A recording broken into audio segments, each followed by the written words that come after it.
श्रीमद् भगवत गीता के उपदेश दीपक की तरह मार्ग दिखाते हैं। गीता केवल एक ग्रंथ नहीं बल्कि जीवन जीने की कला है। भगवान श्री कृष्ण कहते हैं, मन की शांति से बढ़ा कोई धन नहीं।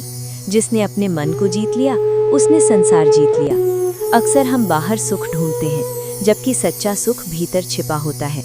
जब मन शांत होता है तभी सही निर्णय जन्म लेते हैं। इसलिए सबसे पहले अपने मन को स्थिर करना सीखिए। कभी कभी ईश्वर हमारे जीवन से कुछ लोगों को दूर कर देते हैं। हमें लगता है कि ये नुकसान है, लेकिन वास्तव में ये रक्षा होती है। हर रिश्ता साथ निभाने के लिए नहीं आता। कुछ रिश्ते हमें सबक सिखाने आते हैं। जो चला गया उसे जाने दीजिए, क्योंकि जो रुकने वाला होता है वो परिस्थितियों में भी रुक जाता है। दुख जीवन का शत्रु नहीं है। दुख वो शिक्षक है जो हमें मजबूत बनाता है।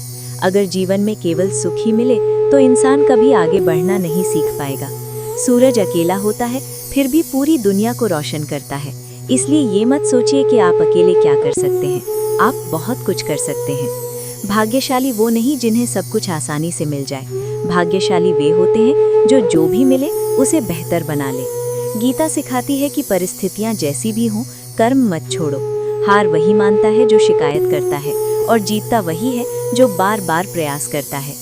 जिनसे हम सबसे अधिक प्रेम करते हैं वही हमें सबसे अधिक चोट पहुंचा सकते हैं, क्योंकि वे हमारी कमजोरियां जानते हैं। क्षमा करना महानता है, लेकिन बार बार धोखा सहना मूर्खता।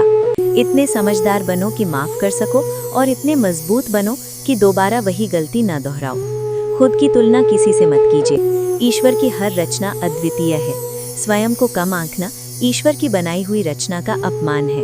आपका मन ही आपका सबसे बड़ा मित्र भी है और सबसे बड़ा शत्रु भी। यदि मन पर नियंत्रण है तो जीवन पर नियंत्रण है। लोगों की बातें आपको विचलित न करें। आज की दुनिया आपकी एक गलती पर आपकी 100 अच्छाइयाँ भूल जाती है। इसलिए लोगों की राय से नहीं, अपने कर्म से चलिए। जहाँ सम्मान न मिले वहाँ रुकना मत। आत्मसम्मान से बड़ा कोई संबंध नहीं। श्री कृष्ण कहते हैं, समय कभी एक जैसा नहीं रहता। जैसे हवा दिशा बदलती है वैसे ही किस्मत भी बदलती है। बुरा समय आपको तोड़ने नहीं, निखारने आता है। धैर्य रखिए, क्योंकि सही समय आने पर ईश्वर उतना देंगे कि आप संभाल नहीं पाएंगे। क्रोध मनुष्य का सबसे बड़ा शत्रु है। क्रोध में लिया गया निर्णय अक्सर पश्चाताप देता है। इसलिए जितना भी गुस्सा आए, स्वयं को शांत रखने का प्रयास करें। कर्म कीजिए, फल की चिंता मत कीजिए। यही गीता का सार है। अंत में बस इतना याद रखिए, आप जो आज कर रहे हैं वही आपका कल बनाएगा। अपने ऊपर विश्वास रखिए, क्योंकि आपके भीतर वो शक्ति है जो हर कठिनाई से बड़ी है।